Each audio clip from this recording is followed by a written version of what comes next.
Hello students, नमस्कार सभी को। Sound and work and energy का जो हमारा टेस्ट पेपर था उसका वीडियो सॉल्यूशन हम देखते हैं। कौन कौन से क्वेश्चन थे अपने। पहला क्वेश्चन था सही कथन का चयन कीजिए। एक तरफ आपको तरंग दे रखी है, एक तरफ उसकी आवृत्ति है, फ्रीक्वेंसी है। मिलान करना है, एक तरफ वेव है, फ्रीक्वेंसी दे रखी है। Audible, ultrasonic, inaudible, infrasonic, more than 20,000, less than 20,000 and 20 to 20,000 hertz. श्रव्य का मतलब होता है ऐसी तरंगें जिन्हें हमारे कान सुन सकते हैं, और वो होती है 20 से 20,000 हर्ट्ज के बीच में होती है। कितनी होती है आंकना? 20 से 20,000 हर्ट्ज के बीच में होती है। पराश्रव्य का मतलब होता है 20,000 से हर्ट्ज से अधिक वाली आवृत्ति, और अपश्रव्य का मतलब होता है 20,000 से कम। अपश्रव्य को हमारे कान नहीं सुन सकते हैं। हमारे हृदय की धड़कन की आवृत्ति, भूकंप के समय पृथ्वी के अंदर उत्पन्न तरंगों की आवृत्ति किसके समान होती है? अपश्रव्य तरंगों के समान होती है। तो इसका राइट आंसर क्या हो जाएगा? हमारा CAB हो जाएगा। क्या हो जाएगा? CAB। अगला क्वेश्चन आता है हमारा ऊर्जा के गैर परंपरागत स्रोतों का चयन कीजिए। ऊर्जा के गैर परंपरागत स्रोत कौन से? गैर परंपरागत का मतलब होता है जो नवीन तकनीकी पर आधारित हैं और पर्यावरण संरक्षी होते हैं, जिनसे पर्यावरण को कोई नुकसान नहीं पहुंचता है। जैसे अपन बात करें गैर परंपरागत में, इधर तो देखो कोयला आ गया, तो कोयला पर्यावरण संरक्षी नहीं होता है।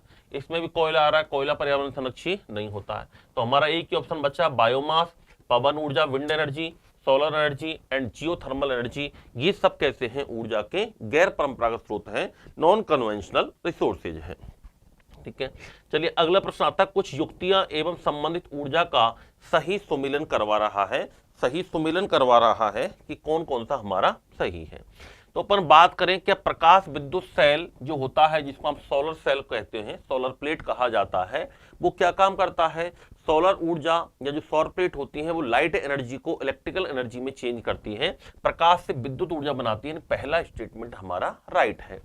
फिर विद्युत बल्ब की बात करें तो विद्युत बल्ब क्या रासायनिक से विद्युत ऊर्जा में रूपांतरित करता है? क्या विद्युत बल्ब क्या रासायनिक से विद्युत में रूपांतरित करता है? क्या नहीं। विद्युत बल्ब तो क्या काम करेगा? विद्युत बल्ब विद्युत ऊर्जा को प्रकाश ऊर्जा में रूपांतरित करेगा। किसमें रूपांतरित करेगा? प्रकाश ऊर्जा में रूपांतरित करता है। तो अपन बात करें तो सेकंड वाला हमारा क्या हो जाएगा? गलत हो जाएगा। इलेक्ट्रिक हीटर की बात करें अपन तो इलेक्ट्रिक हीटर क्या ऊष्मा ऊर्जा से विद्युत ऊर्जा बनाएगा? क्या नहीं। इलेक्ट्रिक हीटर सही सुमेलित पूछ रहा है इसमें ये, तो पहला तो हमारा सही है। इलेक्ट्रिक हीटर जो होता है वो विद्युत ऊर्जा को ऊष्मा ऊर्जा में बदलता है, तो ये भी हमारा गलत है।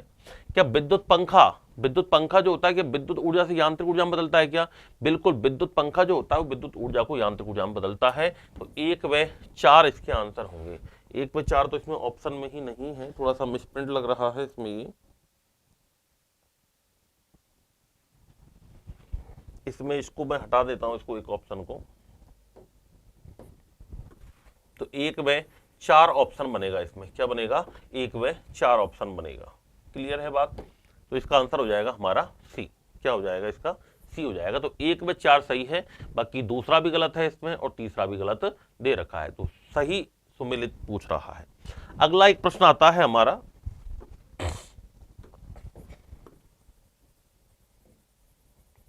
तो राइट आंसर इसका क्या हो जाएगा? 1 व 4 ही होगा। अगला प्रश्न आता है हमारा पुलिस द्वारा अति तीव्र गति से चल रहे वाहन को पकड़ने वाला यंत्र निम्नलिखित में से किस पर आधारित है? Doppler effect, Joule effect, Thomson effect, Seebeck effect. तो आपने देखा होगा जब कई बार अपन गाड़ी चलाते हैं तो पुलिस की गाड़ी खड़ी रहती है जो कि हमारी गाड़ी की स्पीड को कैच करती है हमेशा। वो क्या होता है, कोई भी साउंड है या कोई भी लाइट का जो रिसोर्सेज होता है और जो प्रेक्षक होता है जो उसको ऑब्जर्व करता है, पुलिस वाला गाड़ी में बैठा रहता है, उसके बीच में सापेक्ष गति होती है। और सापेक्ष गति के कारण क्या होता है? फ्रीक्वेंसी में चेंज होता है, आवृत्ति के अंदर बदलाव होता है। उसी को हम क्या कहते हैं? डॉपलर इफेक्ट कहते हैं। क्या कहते हैं? डॉपलर इफेक्ट कहा जाता है। और डॉपलर इफेक्ट के कारण ही गाड़ी का तुरंत हमारा क्या बन जाता है? चालान बन जाता है ओवर स्पीड का। तो कौन सा इफेक्ट है? वो डॉपलर इफेक्ट होता है। अगला प्रश्न आता है हमारा जब एक निश्चित द्रव्यमान का पिंड एक ऊंचाई से गिरता है तो स्वतंत्र रूप से गिरता है, तो क्या उसकी स्थितिज गति ऊर्जा दोनों बढ़ेंगी? Potential and kinetic energy increase, नहीं, दोनों इंक्रीज नहीं होंगी। स्थिति तथा गति ऊर्जा दोनों घटती है क्या? नहीं, स्थितिज ऊर्जा घटती है। स्थितिज ऊर्जा होती क्या है? ये वस्तु है, ये अर्थ है, इसके बीच की जो ऊर्जा है वो है स्थितिज ऊर्जा। मैंने आपको बताया था P बराबर mgh, अगर H की वैल्यू घटेगी तो स्थितिज ऊर्जा क्या होगी? घटेगी। सिंपल सी बात है कि वस्तु ऊपर से नीचे आ रही है तो पृथ्वी और वस्तु की दूरी क्या होगी? घटेगी। जब दूरी घटेगी तो स्थितिज ऊर्जा भी क्या होगी? घटेगी। तो स्थितिज ऊर्जा घटती है। लेकिन आप देखते हो वेलोसिटी बढ़ती है, जैसी कोई चीज ऊपर से आ रही है और जैसी हमारे सिर पे आके पड़ी, हमें ऐसा लगता है कि यार कितनी तेज आकर के पड़ी है सिर पर, क्योंकि काइनेटिक एनर्जी उसकी बढ़ती है, गति ऊर्जा उसकी क्या होगी? बढ़ेगी। तो आंसर हमारा हो जाएगा सी। इसी तरीके के प्रश्न आते हैं थोड़े से जो सोच समझने पर आधारित होते हैं। तो स्थितिज ऊर्जा बढ़ेगी और गतिज ऊर्जा क्या होगी? कम होगी। आगे अपन बात करते हैं, किसी वस्तु पर 5 न्यूटन बल लग रहा है, बल की दिशा में वस्तु 2 मीटर विस्थापित होती है। यदि विस्थापन होते समय लगातार वस्तु पर बल लगता रहे तो किया गया कार्य क्या होगा? किया गया कार्य क्या होगा? सिंपल सा क्वेश्चन है, मैंने आपको बताया था W बराबर FD, आपको फॉर्मूला लगाना है। F कितना है? 5 न्यूटन, विस्थापन कितना हो रहा है? 2 मीटर, तो W बराबर क्या हो जाएगा? 10 जूल हो जाएगा। राइट आंसर हमारा क्या हो जाएगा? बी होगा। क्या होगा? बी। नेक्स्ट क्वेश्चन है, ऊष्मा के यांत्रिक तुल्यांक मान की खोज और ऊर्जा संरक्षण के नियम को प्रायोगिक रूप से सत्यापित किसने किया? एनसीईआरटी से लिया गया क्वेश्चन है ये। क्या आंसर होगा इसका? सही आंसर क्या बनेगा इसका? तो जेम्स प्रेस्कॉट जूल, जिन्होंने ऊर्जा संरक्षण का नियम दिया था, उन्होंने ही ऊष्मा के यांत्रिक तुल्यांक की क्या की है? खोज की है। तो राइट आंसर इसका क्या हो जाएगा? बी होगा। अगला एक प्रश्न है, एक लैंप 1000 जूल विद्युत ऊर्जा 10 सेकंड में व्यय करता है, इसकी शक्ति क्या होगी? इसकी शक्ति क्या होगी?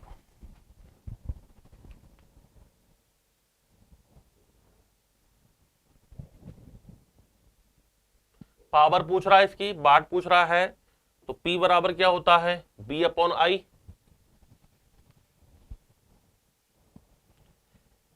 तो 1000 जूल विद्युत ऊर्जा को 10 सेकंड में व्यय कर रहा है, तो 10 दाई 100, तो ये आ जाएगा लगभग हमारा 100 वाट। P बराबर क्या हो जाएगा यहाँ पर? 100 वाट। तो शक्ति क्या हो जाएगी इसकी? 100 वाट होगी। क्या होगी? शक्ति क्या होगी? 100 वाट होगी। याद रखना, P बराबर W/T, ये वाला फॉर्मूला लगेगा। P बराबर W/T। T कितना है? 10 सेकंड। W कितना है इसका? कार्य ऊर्जा के बराबर होता है, तो कार्य ऊर्जा एक ही रूप है, तो 1000 जूल। कितना आ जाएगा? 100 वाट आ जाएगा। अगला प्रश्न आता है, 50 मीटर सेकंड के वेग को गतिशील किसी m द्रव्यमान की वस्तु की गति ऊर्जा 25 जूल है। यदि इसके वेग को दोगुना कर दिया जाए, वेग को दोगुना करना पड़ रहा है, तो इसकी गति ऊर्जा कितनी गुना हो जाएगी? वेग को दोगुना कर रहा है, दोगुना कर रहा है, तो वेग 2 का स्क्वायर क्या हो जाएगा? 4 हो जाएगा।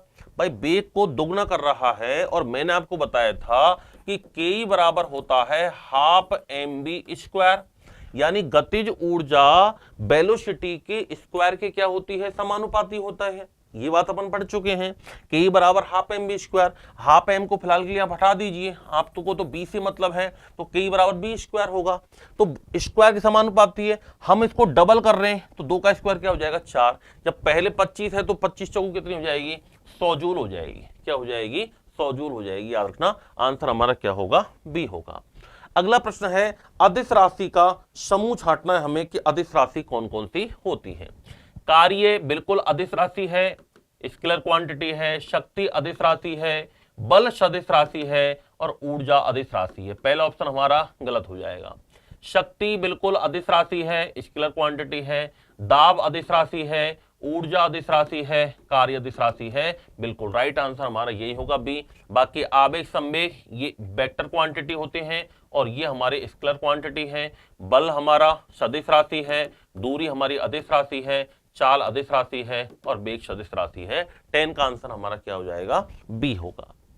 चलिए अगला एक प्रश्न है, क्वेश्चन नंबर 11। अच्छा प्रश्न है क्वेश्चन नंबर 11। ज्वारीय ऊर्जा, एक तरफ आपको ऊर्जा का प्रकार दे रखा है, एक तरफ ऊर्जा का उदाहरण दे रखा है, मिलान करना है। सिंपल सी बात है, मिलान करना है। ज्वारीय ऊर्जा टाइडल एनर्जी क्या होती है? टाइडल एनर्जी क्या होती है? टाइडल का मतलब होता क्या है? पानी का उतार चढ़ाव कहलाता है ज्वार भाटा। जब समुद्र में पानी की लहरें आती हैं, पानी का उतार चढ़ाव होता है, तो उसके साइड में टरबाइन लगाए जाते हैं और टरबाइन घुमाए जाते हैं, जिससे एनर्जी प्राप्त होती है, उसको बोलते हैं टाइडल एनर्जी। तो ज्वार ये जलीय तरंगों के ऊपर नीचे जाने पर जो उत्पन्न ऊर्जा है, energy produced due to the upward and downward movement of water waves, this is called tidal energy. तो ज्वारीय ऊर्जा में क्या हो जाएगा, 3 हो जाएगा। तो पहले में तीसरा, तो ये ऑप्शन तो हमारे 2 तो हमारे बिल्कुल गलत ही हो गए। अब बचे 2 साहब। तरंग ऊर्जा क्या होती है? तरंग ऊर्जा होती है कोई भी, जैसे वाटर सरफेस है, समुद्र की सतह है, उस पे जो उत्पन्न तरंगों के उत्पन्न होने के कारण जो ऊर्जा उत्पन्न होती है, उसको क्या कहा जाता है? वेव एनर्जी कहते हैं, तरंग ऊर्जा कहा जाता है। तो बी में कौन सा आएगा? हमारा 1 आएगा। तो बी में 1 आ गया, बस हमारा आंसर तो निकल आया है, ये भी गलत हो गया। बच्चा कौन सा? सागरीय ऊर्जा। सागरीय ऊर्जा क्या होती है? Ocean thermal energy. समुद्र की सतह और गहराई के जल के ताप के अंतर कारण जो उत्पन्न ऊर्जा है, उसको क्या बोलते हैं? सागरीय ओशियन थर्मल एनर्जी बोलते हैं। सागरीय तापीय ऊर्जा कहा जाता है। क्या कहते हैं? सागरीय तापीय ऊर्जा कहते हैं। तो इसमें 4 आ जाएगा। और भूतापीय ऊर्जा क्या होता है? Geothermal energy. भूमि के तप्त स्थान और भूमिगत जल के संपर्क से उत्पन्न ऊर्जा क्या कहलाती है? भूतापीय ऊर्जा कहलाती है। राइट आंसर हमारा क्या हो जाएगा? इसका सी होगा। क्या होगा? सी। चलिए नेक्स्ट क्वेश्चन है हमारा। एक तरफ ऊर्जा का रूपांतरण दे रखा है, एक तरफ उसकी युक्ति दे रखी है, मिलान करवा रहा है, किसका आंसर क्या सही होगा? देखते हैं एक बार। प्रकाश से विद्युत, लाइट टू इलेक्ट्रिकल। प्रकाश ऊर्जा को विद्युत ऊर्जा में बदलने का काम कौन करेगा बताओ? सोलर सेल करेगा। कौन करेगा? Solar cell. विद्युत से ध्वनि, लाउड स्पीकर क्या काम करता है? ये माइक्रोफोन है, माइक है, ये ध्वनि को विद्युत में चेंज कर रहा है। और जो लाउड स्पीकर से हम आवाज सुनते हैं, वो विद्युत को ध्वनि में चेंज करती है। तो विद्युत से ध्वनि का काम होता है लाउड स्पीकर का। द्रव्यमान से ऊष्मा कौन बनाएगा? नाभ की रिएक्टर। नाभ की रिएक्टर में किसका यूज करेंगे अपन? मास का यूज करते हैं, उससे एनर्जी बनती है। तो इसमें क्या जाएगा? सेकंड आएगा। रासायनिक से ऊष्मा और प्रकाश, तो ईंधन, कोई भी ईंधन है, वो ईंधन में क्या होती है? केमिकल एनर्जी होती है। जब ईंधन जलेगा तो हमें हीट भी मिलेगी और साथ में हमें लाइट भी मिलेगा। तो इसमें आंसर क्या हो जाएगा? 5। तो ये आंसर हो जाएगा हमारा 4, 3, 2 और 5। बी आंसर हो जाएगा हमारा। क्या आंसर हो जाएगा? बी आंसर हो जाएगा। चलिए अगला पॉइंट है, ऊर्जा रूपांतरण के संदर्भ में निम्नलिखित कथनों पर विचार करना है। ऊर्जा को न तो नष्ट किया सकता है, परंतु ऊर्जा को उत्पन्न नहीं किया सकता है। पहला तो हमारा गलत है। पहला नियम क्या होता है कि ऊर्जा का न तो निर्माण होता है, न ही ऊर्जा का विनाश होता है, अपितु यह एक रूप से दूसरे रूप में रूपांतरित होती है। ऊर्जा रूपांतरण की अवस्था में निकाय की कुल ऊर्जा अपरिवर्तित रहती है। उपरोक्त में से कौन सा सही है? बिल्कुल, निकाय की टोटल एनर्जी कोई चेंज नहीं होगी। एनर्जी ना तो बनती है, ना एनर्जी नष्ट होती है। एनर्जी तो एक रूप से दूसरे रूप में जाती है। और टोटल कोई भी निकाय है, कोई भी फिजिकल सिस्टम है, कोई भी बॉडी है, कोई भी लीवर है, उसकी टोटल एनर्जी क्या रहती है? हमेशा कांस्टेंट रहती है, अपरिवर्तित रहती है। तो केवल दूसरा कथन हमारा सही है। तो 13 का आंसर क्या हो जाएगा हमारा? ओनली 2 आंसर हमारा हो जाएगा। अगला एक प्रश्न है, क्वेश्चन नंबर 14। जैसा कि आजकल पैटर्न चल रहा है, उसी आधार पर एक प्रश्न बनाया है। दिए गए कथन ए और कथन आर को पढ़िए, कूट की सहायता से सही का चयन करना है। जब कोई वस्तु किसी ऊंचाई से गिराई जाती है तो उसकी गति ऊर्जा स्थिति ऊर्जा में परिवर्तित हो जाती है। पहला कथन। किसी भी निकाय की कुल यांत्रिक ऊर्जा संरक्षित रहती है। ए और आर दोनों सही हैं। आर ए का सही स्पष्टीकरण है। ए और आर दोनों सही हैं, परंतु आर ए का सही स्पष्टीकरण नहीं है। ए सही है किंतु आर गलत है, ए गलत है किंतु आर सही है। क्या आंसर होगा इसका?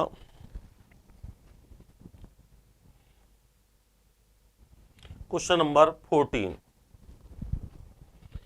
जब कोई वस्तु किसी ऊंचाई से, ये कोई ऑब्जेक्ट है, इसको मैं ऊंचाई से गिरा रहा हूं, क्या गतिज ऊर्जा स्थिति ऊर्जा में परिवर्तित हो जाती है? नहीं, इसकी पोटेंशियल एनर्जी कम होगी और गतिज ऊर्जा क्या होगी? बढ़ेगी। परिवर्तित नहीं हो रही है।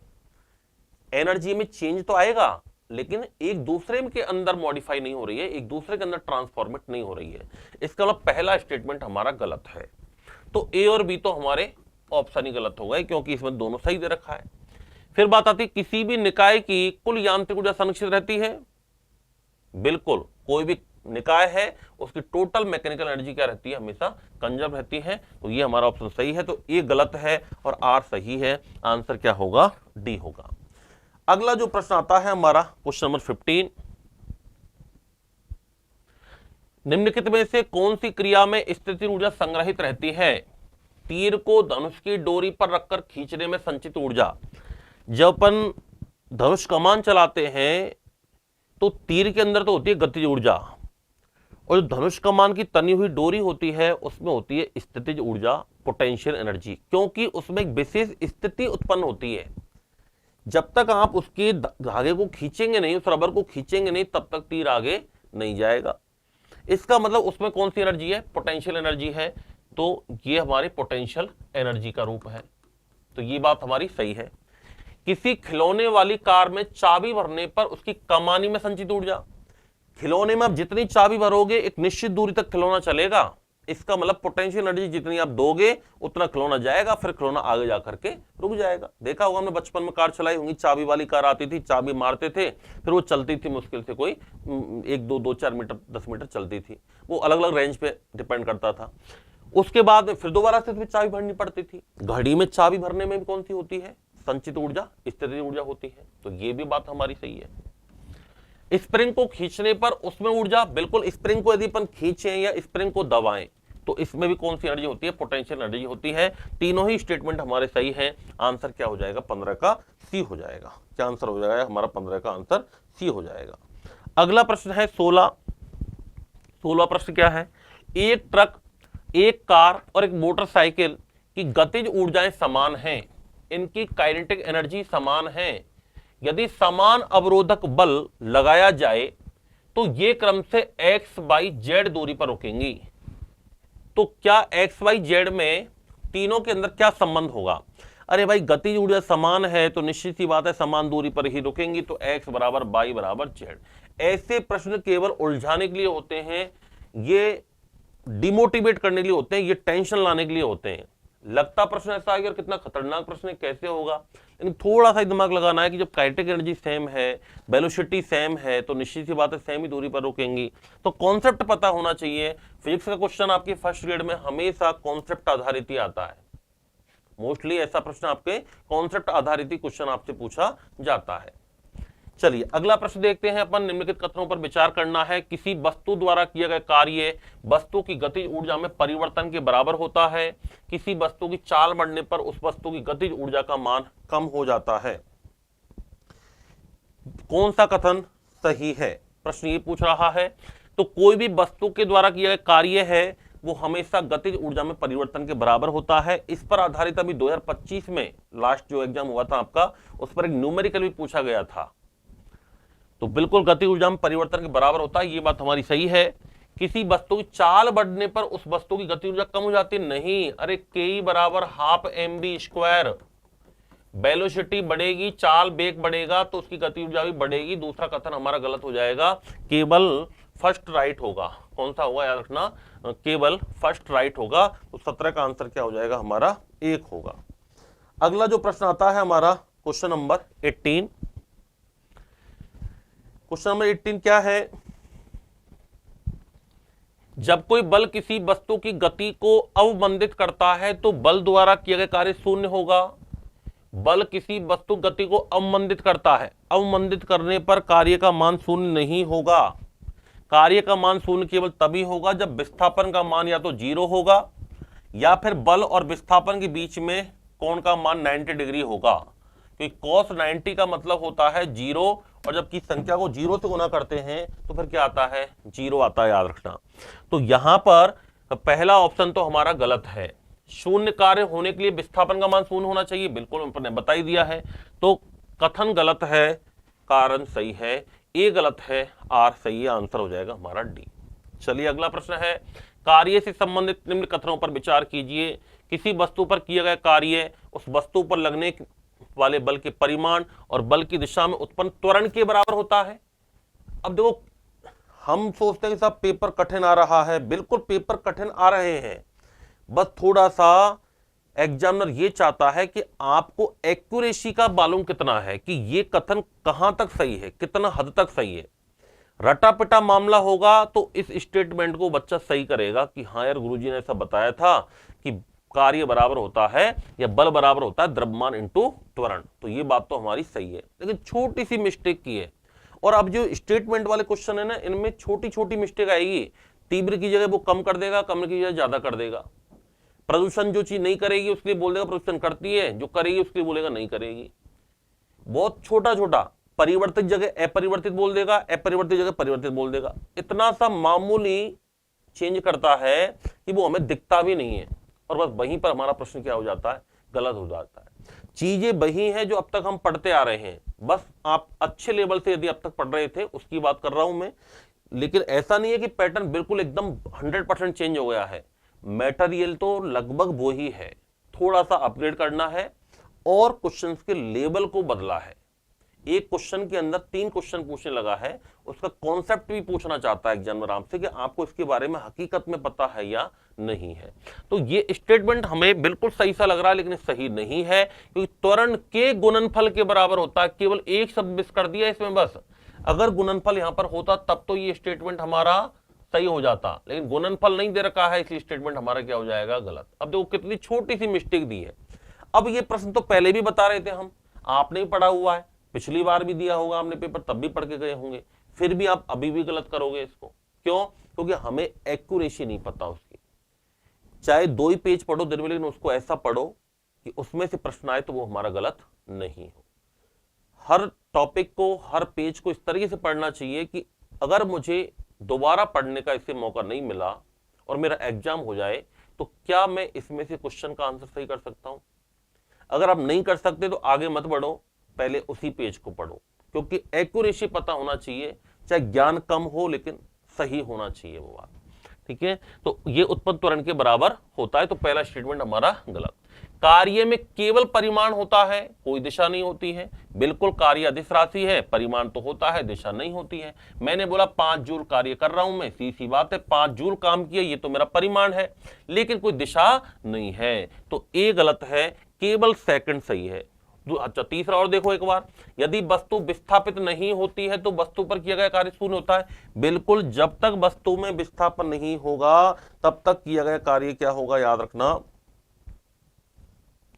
तब तक किया गया कार्य क्या होगा, शून्य होगा। तब तक किया गया कार्य क्या हो जाएगा, हमारा शून्य होगा।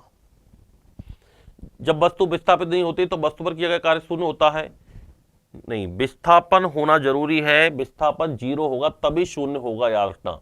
असत्य पूछ रहा है इसमें क्वेश्चन नंबर 19, तो केवल इसमें ये वाला स्टेटमेंट हमारा सही है, विस्थापित नहीं होगी तो कार्य शून्य होगा। मैंने आपको बताया था जब तक किसी वस्तु में विस्थापन नहीं होगा कार्य का मान पॉजिटिव नहीं हो सकता है, तो केवल एक हमारा गलत है, बस आंसर हमारा क्या हो जाएगा, 19 का 1 हो जाएगा।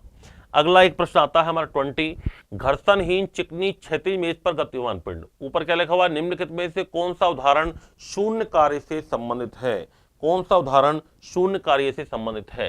घर्षणहीन, अब देखो छोटा सा पॉइंट है, पता होना चाहिए, अगर सतह घर्षणहीन है तो कार्य हमेशा 0 होगा, आगे पढ़ने की आवश्यकता ही नहीं है, दिमाग नहीं लगाना।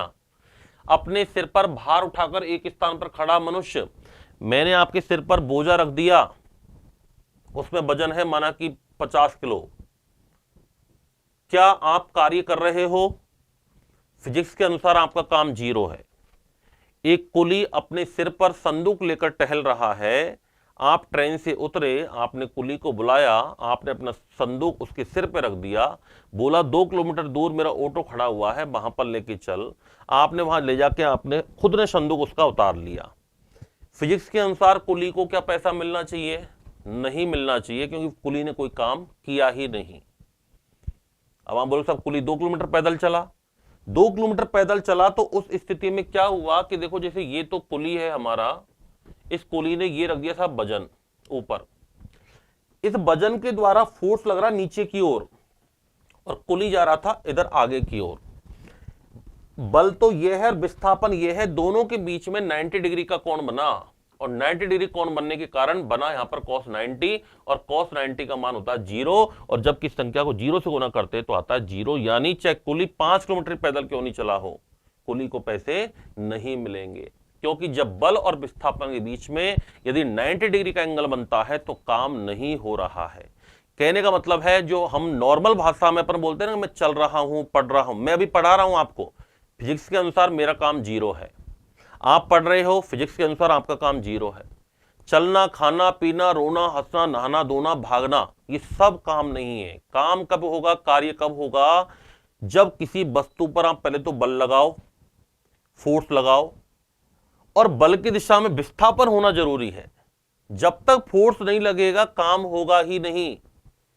फोर्स लगाने के बाद जब तक आप उसको विस्थापित नहीं कर दोगे तब तक कार्य नहीं होगा, तब तक वर्क नहीं होगा, और तभी कार्य पॉजिटिव माना जाएगा।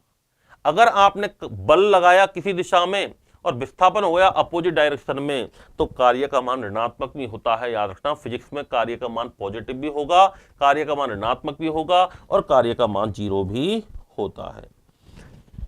तो अपने सिर पर भार उठाकर एक स्थान पर खड़ा मनुष्य में कार्य क्या होगा, 0। पृथ्वी के चारों ओर चक्कर लगाता चंद्रमा पृथ्वी के चारों ओर चक्कर लगा रहा है, वृत्ताकार मार्ग पर किया गया कार्य हमेशा 0 होता है। यहां चंद्रमा कोई काम नहीं करता, याद रखना, चक्कर लगाता है फालतू में तो नहीं लगाता, लेकिन फिजिक्स के अनुसार इसका कार्य क्या है, 0 है। तो तीनों ही स्थितियों में कार्य क्या हो जाएगा, 0 हो जाएगा। आंसर क्या हो जाएगा, डी होगा। क्या होगा, डी होगा। वृत्ताकार मार्ग पर किया गया कार्य हमेशा क्या होता है, 0 होता है, क्योंकि वहां पर डी 0 होता है। चलिए अगला प्रश्न है, ध्वनि की चाल के संदर्भ में निम्नलिखित कथनों पर विचार कीजिए। ध्वनि की चाल के संदर्भ में निम्नलिखित कथनों पर विचार करना है। वायु में ध्वनि की चाल 0 डिग्री सेल्सियस पर 331 होती है, बिल्कुल सही बात है, 0 डिग्री पर 331 होगी। और कहीं पर आपको लिखा मिलेगा 342, 346, वो हमेशा 25 डिग्री पर होती है। ठीक है, लिखवाया हुआ है मैंने, पहला स्टेटमेंट सही है। गैसों तथा द्रवों तथा गैसों की तुलना में ठोसों में ध्वनि की चाल बहुत कम होती है, नहीं, ठोसों में तो बहुत अधिक होती है। देख लो आप किस तरीके के प्रश्न है, प्रश्न वही है जो आप पहले भी पढ़े हुए हैं, ऐसा नहीं कोई नया मैटर नहीं है, ये पहले भी किताबों में लिखा हुआ था, एनसीईआरटी में पहले भी था और अभी भी है, बस प्रश्न पूछने का तरीका बदला है, लेवल बदला है। एक्यूरेसी जानना चाहता है एग्जामिनर कि आपको कितना भरोसा है इस लाइन पर। लाइन मैं बता रहा हूं, आप तो ये देखो ये सही है या गलत है। प्रकाश की चाल ध्वनि की चाल से बहुत अधिक होती है, बिल्कुल सही बात है। तो पहला और तीसरा हमारा राइट आंसर हो जाएगा, दूसरा इसमें गलत हो जाएगा। सारे प्रश्न मैंने कथन कारण और ये तर्क वितर्क वाले लिए हैं ताकि थोड़े से आपको अच्छी से प्रैक्टिस हो जाए। चलिए अगला जो प्रश्न आता है हमारा क्वेश्चन नंबर 22, कथन कारण वाला प्रश्न है। निम्न कथन ए और कारण को पढ़िए, नीचे दिए गए कोड की सहायता से सही कथन का चयन कीजिए। कथन ए क्या है, सर्दियों के दिनों की तुलना में गर्मियों में ध्वनि की चाल अधिक होती है और ध्वनि का वेग ताप बढ़ने पर बढ़ता है। क्वेश्चन नंबर 22, सर्दियों के दिनों की तुलना में गर्मियों में ध्वनि की चाल अधिक होती है। बिल्कुल, गर्मियों के दिनों में साउंड की जो स्पीड होती है वो ज्यादा होती है बजाय किसके, सर्दियों के दिनों में। सर्दियों के दिनों में रेलगाड़ी का हॉर्न लंबी दूरी तक नहीं सुनाई देता है, हाँ बारिश के दिनों में सुनाई देगा, लेकिन सर्दियों के दिनों में नहीं सुनाई देगा। और गर्मी में मौसम साफ रहता है, ध्वनि का वेग ताप बढ़ने पर बढ़ता है। बिल्कुल, जब टेम्परेचर बढ़ता है लगभग 1 डिग्री सेल्सियस टेम्परेचर बढ़ाने पर ध्वनि की चाल 0.61 मीटर पर सेकंड बढ़ती है। तो ध्वनि का वेग ताप बढ़ाने पर बढ़ता है, कथन भी सही है और कारण भी सही है। तो ए और आर दोनों सही है और आर ए का सही स्पष्टीकरण है, सॉरी ए वाला हो जाएगा, आर ए का सही स्पष्टीकरण है। तो 22 का सही आंसर क्या हो जाएगा, हमारा ए हो जाएगा। अगला प्रश्न आता है क्वेश्चन नंबर 23, ध्वनि तरंगों से संबंधित निम्नलिखित कथनों में से कौन सा कथन सही है। जब हम ठोस से गैसीय अवस्था में जाते हैं तो ध्वनि की गति कम हो जाती है क्या, बिल्कुल सही बात है। ठोसों में ध्वनि की चाल सबसे ज्यादा होगी, उससे कम द्रवों में होगी, सबसे कम गैसों में होगी। तो ठोस से गैस में आएंगे तो गति क्या हो जाएगी, कम हो जाएगी। पहला स्टेटमेंट सही है। किसी भी माध्यम में जैसे ही हम तापमान को कम करते हैं वैसी ध्वनि की गति बढ़ती है क्या। किसी भी माध्यम के अंदर अगर अपन बात करें तापमान को कम करें तो क्या ध्वनि की गति बढ़ती है क्या, नहीं। किसी भी माध्यम में यदि टेम्परेचर कम करेंगे ध्वनि की गति नहीं बढ़ेगी, टेम्परेचर बढ़ाने पर ध्वनि की गति बढ़ेगी। टेम्परेचर इंक्रीज करेंगे ना तब होगा, तो दूसरा स्टेटमेंट भी गलत हो गया। ध्वनि की गति कांच के माध्यम की तुलना में एल्यूमिनियम के माध्यम में कम रहती है। अरे एल्यूमिनियम में तो सबसे ज्यादा रहती है 6420 मीटर पर सेकंड, तो कम नहीं रहेगी, सबसे ज्यादा रहेगी। दूसरा तीसरा कथन गलत है, पहला है हमारा सही है सी। मुझे पता है इस पेपर में आपके कई सारे प्रश्न गलत हुए होंगे, लेकिन आप ये लगाओ अंदाजा कि हमने पहले भी ये चीजें पढ़ी थी, हम अभी भी इनको पढ़ रहे हैं, फिर भी हमारे क्वेश्चन गलत हो रहे हैं। इसका मतलब हमारी एक्यूरेसी नहीं आ रही है। तो अधिकतम क्वेश्चन को आप थोड़ा एक्यूरेसी के साथ पढ़ें, तब हमारे ये सही होंगे। अगला प्रश्न है, निम्नलिखित कथनों में से असत्य कथन का चयन करना है, गलत कथन को चुनना है। क्वेश्चन नंबर 24, असत्य कथन को चुनना है। 4 स्टेटमेंट दे रखे हैं आपके।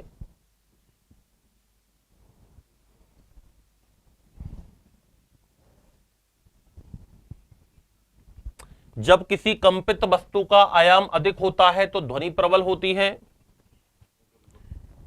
बात तो सही है, आयाम अधिक होगा तो ध्वनि की प्रबलता बढ़ेगी। ध्वनि की प्रबलता आयाम के समानुपाती होती है वर्ग की। यदि किसी कार्यक वस्तु की आवृत्ति अधिक है तो उसका तारत्व कम होगा। आवृत्ति अधिक है तो तारत्व ज्यादा होगा, और तारत्व ज्यादा होगा तो ध्वनि पतली एवं बारीक होती है। इसीलिए महिलाओं की जो ध्वनि होती है ना, वो तीक्ष्ण होती है। कैसी होती है? तीक्ष्ण होती है, तो तारत्व कम नहीं होगा। ये स्टेटमेंट हमारा गलत है। ध्वनि की प्रबलता को डेसिबल मापा जाता है, बिल्कुल सही बात है। सामान्यतया महिलाओं की आवाज पुरुषों की अपेक्षा अधिक तारत्व वाली होती है। देखो दोनों स्टेटमेंट एक दूसरे क्रॉस कर रहे हैं, अधिक तारत्व वाली होती है, सही बात है। जबकि यहां कम दे रखा है, तो स्टेटमेंट हमारा यही होगा। क्वेश्चन में ही आंसर दे रखा है, क्वेश्चन में ही आंसर दे रखा है। 24 का आंसर क्या हो जाएगा? बी। और साउंड वाले इस पेपर का लास्ट क्वेश्चन है हमारा, जब ध्वनि तरंगें एक माध्यम से दूसरे माध्यम में गमन करती हैं तो माध्यम में परिवर्तन के साथ निम्नलिखित में से किस में परिवर्तन नहीं आता है? तो ये अपवर्तन हो गया ध्वनि का, रिफ्रैक्शन ऑफ साउंड, कि जब एक माध्यम से दूसरे माध्यम में गमन करती है तो आवृत्ति में कोई चेंज नहीं होता है। केवल 3 आंसर आएगा। क्या आएगा? सॉरी, हाँ केवल 3, आवृत्ति में कोई भी चेंज नहीं आएगा, बाकी सारी चीजें क्या होंगी? बदल जाती हैं। तो ये था दोस्तों हमारा ध्वनि, कार्य एंड ऊर्जा से संबंधित आपका एक पेपर था, और जिसका हमने वीडियो सॉल्यूशन किया है। बहुत ही अच्छे लेवल के प्रश्न थे, वर्तमान पैटर्न को ध्यान में रखते हुए प्रश्नों को डिजाइन किया गया है, और एनसीईआरटी बेस्ड थे, ताकि उम्मीद करते हैं कि सीधा एग्जाम में इनमें से आपको क्वेश्चन मिल सके। ठीक है दोस्तों, मिलते हैं नेक्स्ट पेपर में। धन्यवाद।